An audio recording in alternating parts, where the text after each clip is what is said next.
Rev up your engines!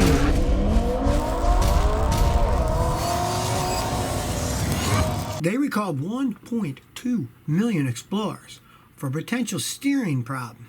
It turns out that from 2011 to 2017, they could have a fractured rear suspension link that could make them crash. It's going to cost them $180 million on this recall. If something happens in the rear of your suspension breaks and you lose control of the car, that's serious stuff. They're building things, all the companies, cheaper and cheaper, and trying to cut down on how much money they make building them so they can have a higher profit. At least, thank goodness that people are checking up on this stuff and seeing that so many of these had problems. And for all you viewers out there, if you got a car that's got problems, immediately contact the NHTSA, the National Highway Traffic Safety Association. They got a big website, and you can make complaints there.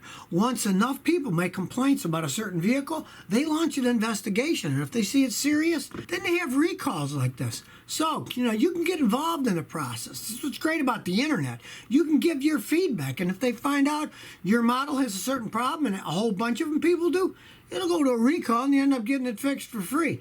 It's actually a great system if people know about it and put their information into it so that there's enough that there will be a recall. Rainbow Apocalypse says, what's your thoughts on the Ford 500? Now, my neighbor's got one, and he loves it, but he drives like a grandma. He's got one of those that has the CVT transmission, and he does get phenomenal gas mileage for a big vehicle like that 500. But if you want one that is more fun to drive, you're better off with the ones that have the 6-speed automatic transmissions and not those CVTs. Because the CVTs are kind of dog acceleration. Kind of funny because I was road testing automatic 6-speed transmission. He was home. I said, hey, take this for a ride. And he said, oh, wow, this is so much faster than mine. I said, yeah, they are, but he liked the gas mod and he's happy with it. So, hey, to each his own. Cobra 419 says, hey, Scotty, are the new Lexus SUV hybrids reliable? Depends on your definition of reliable. Now, they're made by Toyota, Lexus. They're just fancy Toyotas. It's not a separate company or anything. It's Toyota runs them. You buy a brand new one, they're pretty reliable. I gotta say, I don't have a single customer that ever bought a Lexus SUV and had any kind of serious problems until they had 100, 120, 150,000 miles. So if you buy one new, they do cost an awful lot of money. They're pretty reliable.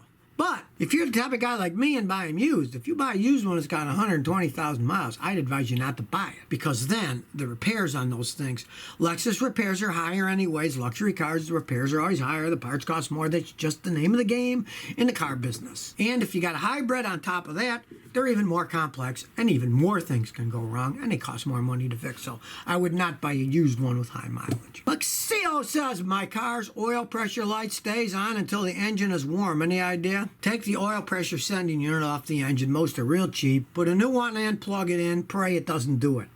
If it still does it, then you got low oil pressure until the engine warms up. And if that's the case, there's two main things that do. One, if the oil pump's bad, and that's a reasonable job on most cars, taking the engine apart and putting a new oil pump in. Or even worse, as your engine wears, the engine bearings wear. And as they wear, the oil is now going through a bigger hole. That lowers the oil pressure and makes the light come on. Once the engine heats up, the metal expands, and then the oil pressure go back up because the holes get smaller. Now, we're only talking about a few thousandths of an inch, but that's what happens. And if that's the case, the whole engine needs to be rebuilt.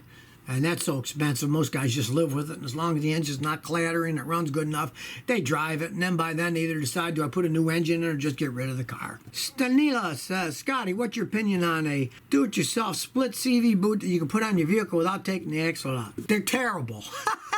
Years ago, I tried those out, because people said, oh, well, you don't have to take it all apart, and so you can split it, put it on, and then they have nuts and bolts and glue. They always come apart. They don't seal right. They're usually made out of a crappier material that just splits, turning it after a year or something. They're garbage. And anyway, today, a lot of them, you can get the whole axle with both joints and seals and boots and everything. I saw one the other day at AutoZone, $25 for a rebuilt one. and $49 for a brand new axle. Why would you even mess with attempting to fix it with these stupid split boots when you could buy the axle for as little as $25 with new boots, remanufactured axles? It's just dumb. And they don't last. I tried a few years, decades and decades ago, and I stopped. It was just junk. I thought, hey, you know, it might be a good idea, but no, it's a horrible idea.